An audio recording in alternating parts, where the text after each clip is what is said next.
L'intervento che stiamo realizzando è il primo intervento di taglio su un sistema di fasce boscate dimostrative polifunzionali lungo il passante di Mestre. Si tratta di un sistema che è stato messo a dimora nel 2008 e siamo al primo taglio, e è una buona occasione per tornare sul concetto di sistema di comprese forestali di tipo infrastrutturale utilizzabili meccanicamente con attrezzature di ultima generazione e destinate alla produzione di biomassa a scopo energetico per impianti di piccola e media dimensione dislocati sul territorio. Queste fasce boscate, essendo realizzate lungo un'infrastruttura importante come il passante di Mestre, hanno primariamente una funzione tampone, una funzione filtro, una funzione quindi di mitigazione degli effetti dell'infrastruttura sui territori circostanti. Le fasce sono progettate in modo che l'utilizzazione del legno non vada a inficiare gli effetti di tipo ambientale della fascia stessa. Anche visivamente la parte che è interessata dai tagli periodici, peraltro,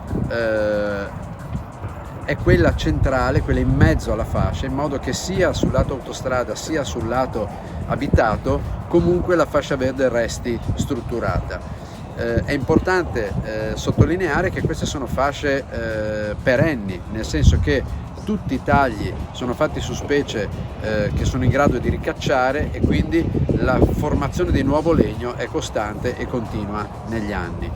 Un sistema di questo tipo consente di in qualche modo abbinare dei servizi ecosistemici importanti come l'effetto filtro nei confronti del particolato, nei confronti delle acque provenienti dall'infrastruttura, un effetto pur più limitato antirumore, e tutta una serie di effetti di tipo ecosistemico, habitat per gli uccelli, per i piccoli mammiferi, e tutto quello che noi cerchiamo alle volte in pianura e che la natura nei nostri ambienti planiziali così antropizzati non ci può dare. Sistemi ampi di questo tipo quindi consentono di ottenere ottimi risultati sul fronte del miglioramento ambientale e anche una certa sostenibilità economica utilizzando il legno come combustibile rinnovabile.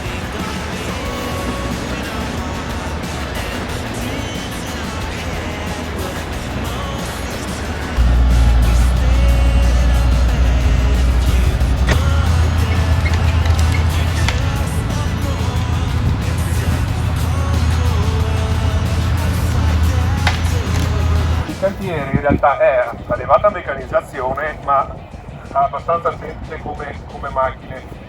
Noi abbiamo utilizzato delle cesoie, qua ne vediamo di 3 dimensioni per diametri piccoli, medi e grandi. Sono macchine piuttosto robuste, per esempio non sarebbe possibile utilizzare una battitrice a catena, perché poi quando qui le piante sono singole, ma quando si avranno i ricacci la battitrice a catena si incastrerebbe e non funzionerebbe. Queste invece sono molto più resistenti, no? Sono più semplici proprio come struttura, ma più resistenti. L'azienda è l'azienda Renato Guerra di Scorzè, che opera su tutta la filiera del legno energia, e come macchina abbiamo la 3 di Bene, che è di 90 centina, quindi sono tutte e tre la Osma, quella media, che è invece della zona del Cremonese, e quest'altra che è Agritest, che è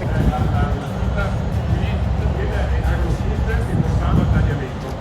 Loro si dividono in 2 parti, fanno un lavoro con protetti e tutti i lavori di agricoltura da un lato e quella delle biomasse e trasformazione sociale dall'altro.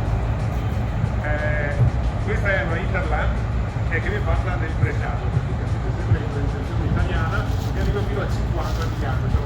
Il fattore proporzionato alla massa che viene fuori, questa è di fabbricazione tedesca, e ha un motore da 800 cavalli